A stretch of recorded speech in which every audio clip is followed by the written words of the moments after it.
Welcome Ubuntu lover. Today we will learn how to enable click to minimize on Ubuntu operating system in two ways step by step. If you are new to the channel, please subscribe. Let's start with GUI approach. Approach 1. First open the Ubuntu Software Center and now search and install Deconf Editor. I will directly launch it as I have already installed. This app will show you the warning message. Video disclaimer, be careful, some options may break the application. Click I will be careful.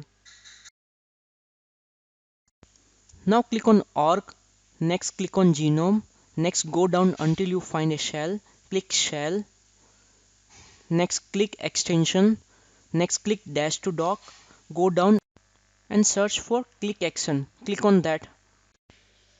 We will turn off the use default value field as we have to select the custom value as minimize. Save the setting by clicking the tick button. It's done. Now let's test it out. Booyah! Click to minimize is working in Ubuntu.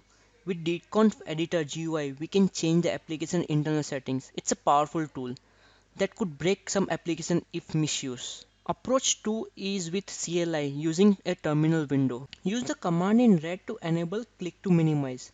And if you want to disable the feature, then use the command in green to disable click to minimize. The green command will reset the click action setting to default to preview. Hope you find this Ubuntu Linux tips helpful. Please subscribe School.online channel which will motivate me to make such useful videos in future. Thank you. Bye bye.